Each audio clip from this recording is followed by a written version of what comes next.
So, Ballad of a Small Player is the story of Lord Doyle, a down-on-his-out gambler living on the edge of the world in Macau. Lord Doyle owes money all over the world, and he is pushed out to kind of the edge of the planet here, where gambling is for high rollers only. Only the people with the most money, only the people with the biggest stakes, where he is set out to win his fortune that's finally come due, right? Just one more win is all I need to get out from under everything. The movie opens with Colin Farrell in a hotel getting ready with his lucky gloves, this kind of signature pair of yellow gloves he's got. Before he sets out for the evening, he heads to a casino, and that's when he... Let's see here. There we go. That video got stuck. Excuse me. That's when he meets, what is her name? Dao Ming. Played by an actress named Fala Chen, who agrees to stake Lord Doyle if he can just get on top of things, that he can dig himself out of debt and maybe help her out too. Also stars Tilda Swinton as a character named Blythe, and is based on a book. And I did not do my research well enough to tell you who. Lawrence Osborne, I believe, wrote the book. Off the top of my head. I'll figure it out while Andy's talking. But it is an Edward Berger feature, which is important to cinephiles because Edward Berger did All Quiet on the Western Front, won an Oscar for that movie over for Netflix a couple years ago. Then he did Conclave. I think also got Oscars for Conclave, at least something. He did that last year, which was really successful, and now here he is with Ballad of a Small Player. Not on the big screen, notably small screen, but still a big deal. Andy, what did you think of Ballad of a Small Player? So I went into this with kind of low expectations because I was like, I love Berger, but it's a small release. It's not going straight to Netflix. I wasn't really looking forward to it. I thought it was going to be like a Leaving Las Vegas, long, slow, meditative, like downward spiral. And I ended up really, really enjoying it because it's not that kind of story. It's concerned with different things, but it's just shot brilliantly. Like I've never been to Macau, but it's like Las Vegas of southern China, and it looks incredible. The lights, it's like the Vegas Strip, but it's a little bit different. But just the way it's shot, it just drags you in. But also the way all of Macau is shot, like there's parts where they go to these like dingy apartments and they're on the seaside. But also just the character of Lord Doyle is fascinating because he starts at the bottom. He owes everyone money, but he looks like he's an important person. He's staying at this extravagant hotel, eating lobster, like he's in a room that's probably $5,000 a night. Drinks Cristal and smokes cigars, but he's in deep. He owes everyone money. He has hardly a cent to his name, and it looks like he's just come here to end it. But that's not really what he's interested in. And what I think is fascinating about this movie is it's not about him overcoming his addiction to gambling, although he's definitely a degenerate gambler. But it's more about his inability to accept himself. Like he wants to be this important person that he's not. It's almost like he wants to be accepted by posh society. So, he goes by this fake name, Lord Doyle. He stays in these extravagantly expensive places. And, but yeah, he's gambled up to his neck in debt. He owes a lot of people. He's on the run. He owes Low Shark. He just owes everyone. He just needs just one turnaround. And man, the movie just moves at a good pace. There's several chase scenes where he's trying to get away from people. There's several card stuff. It doesn't get into the weeds about, gambling and games. It's not concerned with that. It reminded me of a little bit of the card counter. Again, it's a character study of someone's inability to accept themselves.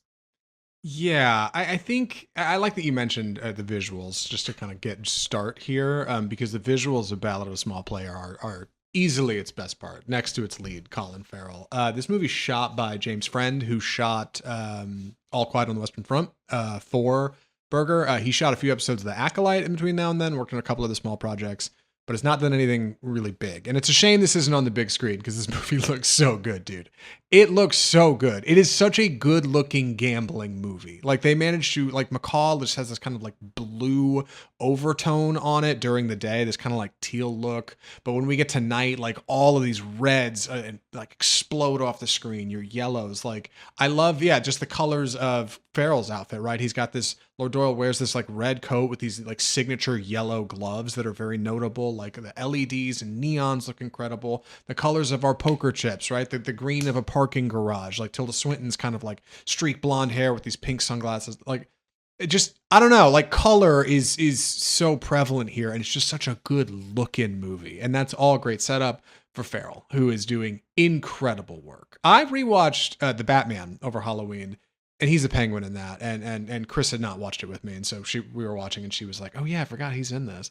I said, "God, Farrell is so good in this movie under all that makeup." I said, and then he did the Penguin show for HBO, did 8 episodes of that. Incredible in that, like incredible work.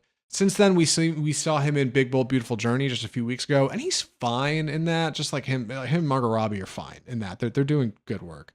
But this is the juice. Like this is where Colin Farrell's been spending his time. Like he is so tremendous as Lord Doyle, this man who looks like he is about to drop of a freaking heart attack for half the movie. Like covered in sweat, like breaking out in hives. Everything is going wrong. Absolute panic. And so much of that is set up for every time he gets just a little W, right? And can move it around. It reminds me of Uncut Gems.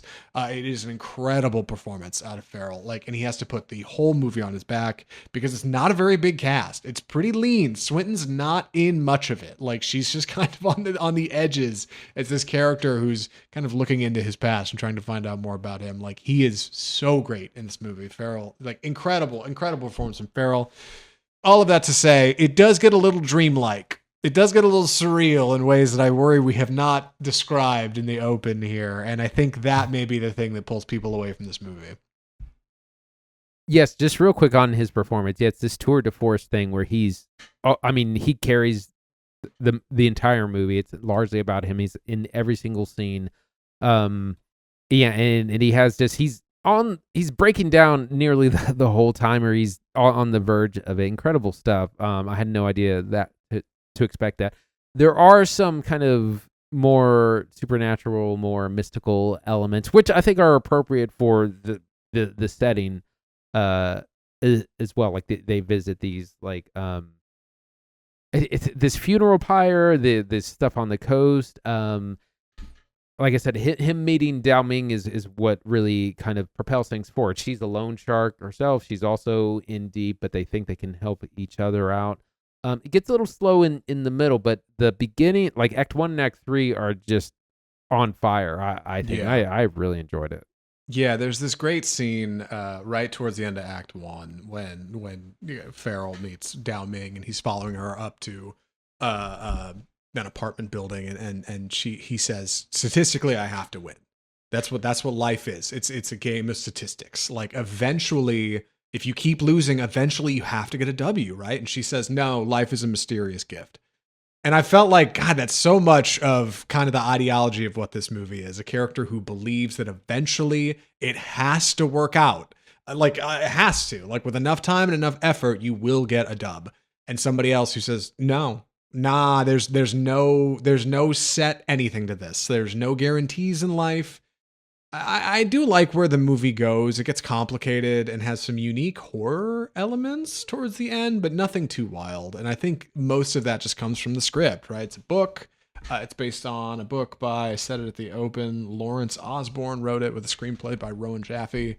Like, I think it's fine. Like, I think it's a really good excuse to look at some great visuals and Farrell just turning it on. It reminds me a little bit of like a stage play. Like, it goes geographically places, but not a whole lot. Like you could probably do a version of this smaller and it would work really well. It just ends up being this like really great character study into a guy who's just run away from everything, like evaded all responsibility, thinking that eventually it's going to work out, really fun. I think the more mystical elements probably work better in book form, and less so in film form. And there's some reveals and things that I think in the book probably went over a little bit better. The last thing I wanted to mention was the score by our favorite Volker Bertelmann, who I was complaining last week he also did the score for A House of Dynamite, and I was complaining that I was like, man, it sounds like he really just phoned it in. He's using old stuff from his, and I was like, oh, that's why, because he was writing the good stuff for this movie, which is funny because they're both Netflix movies. But man, the score for this I think helps it propel it a long way. I immediately added it to my soundtrack playlist. Really good stuff from him.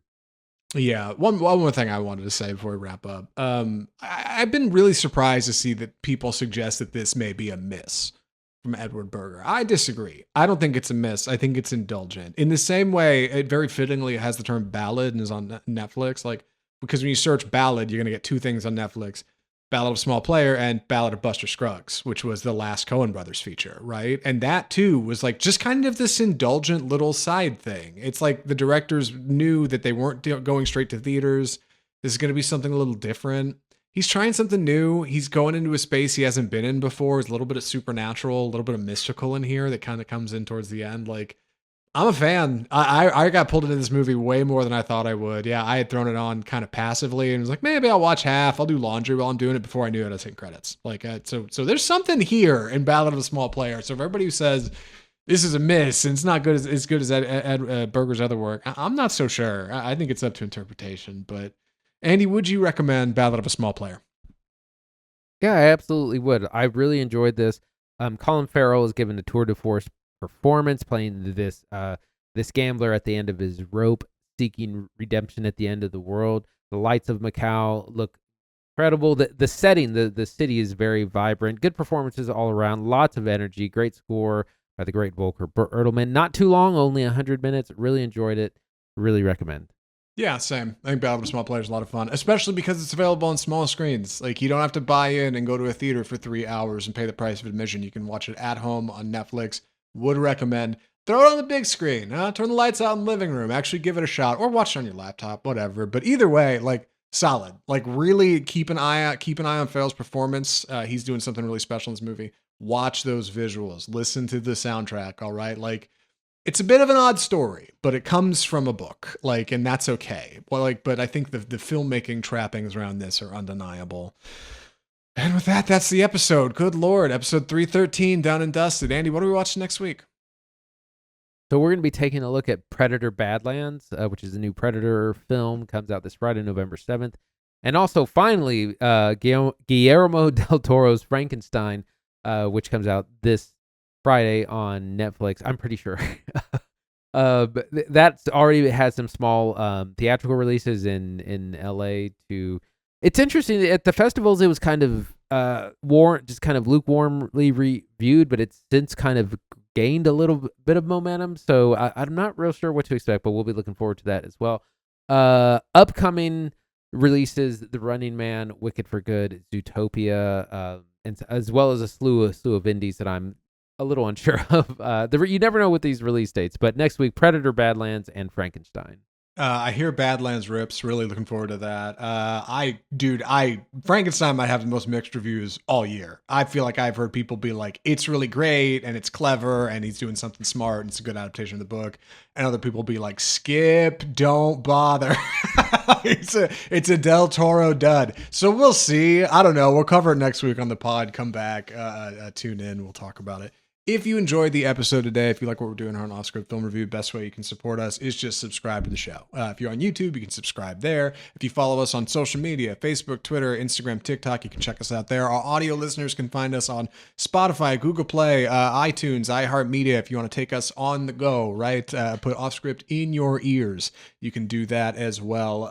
Let's see. We got the YouTube channel. We're doing big things over there. Our website, offscriptfilmreview.com. And you can email us correspondence directly at mail@offscriptfilmreview.com. Our inbox is open. DMs approved. So send something over. And if it's good stuff, I might just read it live on the show. And that's it. Episode 313 of Off Script Film Review. From all of us at Off Script, the home of bold cinema, I'm Zach Lewis. And I'm Dr. Draper. Thanks for watching.